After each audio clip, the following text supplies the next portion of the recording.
عرب کے پرانے آثار قدیمہ کی ایک ٹیم کو کھدائی میں ایسے لوگوں کے ڈھانچے ملے جو کہ عام انسانوں کے برابر نہ تھے، بلکہ 4 سے 5 لوگوں کا قد بنا کر ان کے قد بنتے تھے۔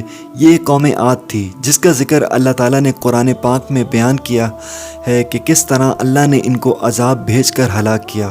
آثار قدیمہ کی ٹیم بہت حیران تھی کہ انسان بھی اتنا بڑا ہوا کرتا تھا، لیکن جب قرآن پاک میں انہوں نے دیکھا تو پتہ چلا کہ یہ قوم عاد تھی۔ قوم عاد ار نامی بستی میں رہنے والے تھے۔ ان کی یہ بستی بڑے بڑے ستونوں والی، یعنی کہ آج کی زبان میں بڑی بلڈنگوں والی تھی۔ عاد کے نام سے 2 قومیں تاریخ میں گزری ہیں، ایک کو عاد قدیمہ اور دوسری کو عاد ارم کہتے ہیں۔ یہ حضرت نوح علیہ السلام کی اولاد میں سے تھے اور ان کا ملک عدن تھا۔ اللہ نے اس قوم کو بڑا قد اور بہت قوت دی تھی۔ یہ درختوں کو ہاتھوں سے اکھاڑ دیتے تھے اور بڑے بڑے پتھروں کو اٹھا لیتے تھے، اسی لیے یہ لوگ اس وقت کے سپر پاور تھے۔ طاقت کے نشے نے ان کو سرکش اور مغرور بنا دیا۔ یہ لوگ اپنے سے کم لوگوں اور کمزوروں پہ ظلم ڈھاتے تھے۔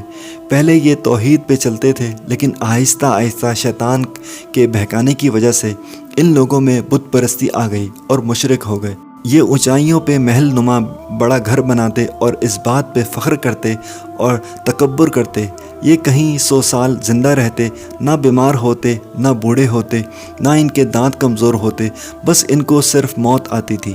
اللہ تعالیٰ نے ان کو بہت ڈھیل دی، اور اللہ کا قانون بھی ہے کہ ہر قوم کو ایک وقت دیا جاتا ہے اور موقع دیا جاتا ہے، اور اس پہ ایک رسول بھی بھیجا جاتا ہے جو کہ ان کو اللہ کے عذاب سے ڈراتا ہے اور اللہ کا راستہ دکھاتا ہے۔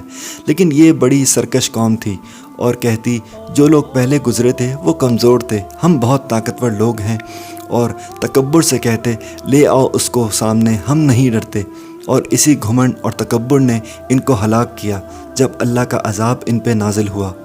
حضرت ہود علیہ السلام نے ان کو بہت سمجھایا کہ میں تمہیں اللہ کا راستہ دکھانے آیا ہوں، اللہ سے ڈرو، اور اے میری قوم تم بس اللہ ہی کی عبادت کرو، اللہ کے سوا کوئی عبادت کے لائق نہیں، وہی معبود حق ہے۔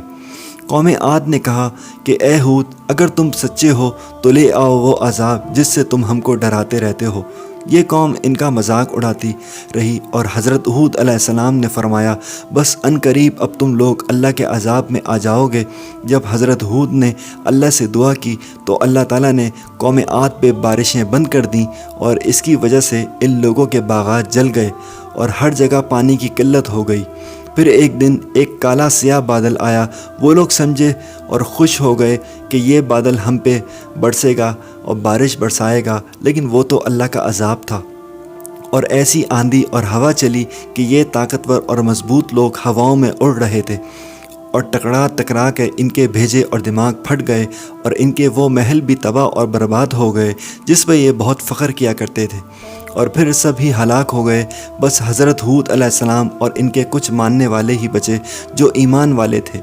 یہ سارا واقعہ اللہ تعالیٰ نے قرآن پاک میں ذکر کیا ہے، اور آنے والی امتوں کے لیے ایک پیغام اور عبرت حاصل کرنے کے لیے بتایا ہے کہ جو اللہ کو للکارے گا اور اللہ کے بتائے ہوئے راستے کو چھوڑ کر تکبر سے، آزادی سے گناہوں کے دلدل میں چلے گا، وہ ہلاک ہو جائے گا۔ آج ہم دیکھ لیں ہمارے نبی صلی اللہ علیہ وسلم نے ساری تعلیمات دے کر گئے ہیں، پھر بھی ہم لوگ وہ سارے گناہ کر رہے ہیں جس سے اللہ ناراض ہوتا ہے، اور آج اس امت میں وہ سارے گناہ ہو رہے ہیں جو کہ پچھلی قوموں نے کیے تھے، پھر اللہ نے ان کو ہلاک کر دیا۔ آج بھی اللہ ہم کو زلزلے، سیلاب بھیج کر وارننگ دے رہا ہے کہ ہم باز آ جائیں، لیکن ہم سیدھے راستے پہ نہیں آ رہے، بس اپنی منمانی کر رہے ہیں۔ جو اللہ ایسی طاقتور لوگوں کو ختم کر سکتا ہے تو ہم کیا چیز ہیں؟ بس ہمارے نبی محمد صلی اللہ علیہ وسلم کی دعائیں ہیں جس نے اللہ کے عذاب کو روکے رکھا ہوا ہے، ورنہ ہم تو کب کے ہلاک ہو جاتے۔ اللہ ہم سب کو سیدھے ایمان والے راستے پہ چلائے اور ہمارے ایمان کی حفاظت فرمائے، اور دنیا سے جاتے ہوئے ہم اللہ کو راضی کر کے جائیں۔